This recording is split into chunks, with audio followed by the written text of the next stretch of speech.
ಬ್ರಹ್ಮಕುಮಾರಿ ಈಶ್ವರೀಯ ವಿಶ್ವವಿದ್ಯಾಲಯದಿಂದ ವಿಶ್ವ ಮಹಿಳಾ ದಿನಾಚರಣೆ. ಚನ್ನರಾಯಪಟ್ಟಣದ ಗಣಪತಿ ಪೆಂಡಾಲಿನಲ್ಲಿ ನಡೆದಂತಹ ಕಾರ್ಯಕ್ರಮವನ್ನು ಚಲನಚಿತ್ರ ನಟ ನವರಸ ನಾಯಕ ಜಗ್ಗೇಶ್ ಅವರ ಪತ್ನಿ ಡಾಕ್ಟರ್ ಪರಿಮಳ ಜಗ್ಗೇಶ್ ಉದ್ಘಾಟಿಸಿದರು. ನ್ಯಾಯಾಧೀಶೆಯರಾದ ಅರುಣಕುಮಾರಿ, ಕುಸುಮ, ಬಿಇಒ ದೀಪ, ಬ್ರಹ್ಮಕುಮಾರಿ ಸಮಾಜದ ಮುಖ್ಯಸ್ಥರಾದ ಮೋಹನ ಕುಮಾರಿ ಅಕ್ಕ, ಸಂಜನಕ್ಕ, ಮೇನಕಾ ಅಕ್ಕ ಸೇರಿದಂತೆ ಇತರರು ಉಪಸ್ಥಿತರಿದ್ದರು. ಡಾಕ್ಟರ್ ಪರಿಮಳ ಜಗ್ಗೇಶ್ ಅವರಿಗೆ ಮಹಿಳಾ ಪ್ರೇರಣಾ ರತ್ನ ಪ್ರಶಸ್ತಿ ಪ್ರದಾನ ಮಾಡಲಾಯಿತು. ಮಾಡಬೇಕು ಅಂತ ವಾದಿಸ್ಕೊಳ್ತೀನಿ.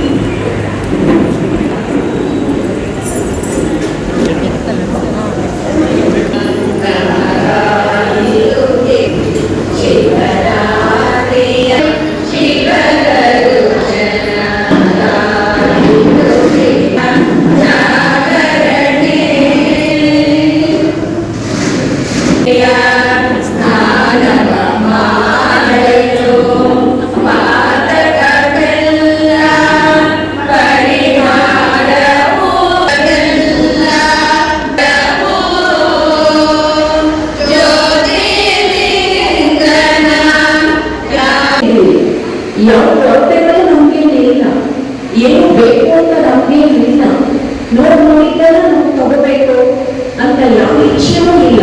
ಯಾಕೆ ಆ ದಿವ್ಯ ಏನು ಭಕ್ತಿಯಲ್ಲಿ ವರ್ತಿಸಿ ಸೂರ್ಯಮುಖಿ ಸಮಪ್ರಭ ಅಂತ ಆ ದಿವ್ಯ ದರ್ಶನವನ್ನ ನಾವು ಮಾಡಿದ್ಮೇಲೆ ನಮ್ಮ ಜೀವನದಲ್ಲಿ ಯಾವ ಕೊರತೆಗಳು ಇರಲಿಕ್ಕೆ ಸಾಧ್ಯ ಇಲ್ಲ.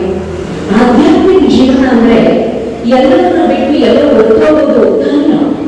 ಗೃಹಸ್ಥ ಜೀವನದಲ್ಲಿ ಇದ್ದುಕೊಂಡು ನಿಮ್ಮ ಕೆಲಸ, ಕಾರ್ಯ, ವ್ಯವಹಾರ, ಪತಿ, ಪತ್ನಿ, ಮಕ್ಕಳು, ವ್ಯವಸಾಯ, ವ್ಯಾಪಾರ ಎಲ್ಲವನ್ನ ನಿಭಾಯಿಸಿಕೊಂಡು ರಾಜಯೋಗದ ಅಭ್ಯಾಸ ಮಾಡಿದಂಥವರು ಪರಮ ಸುಖಿಗಳು.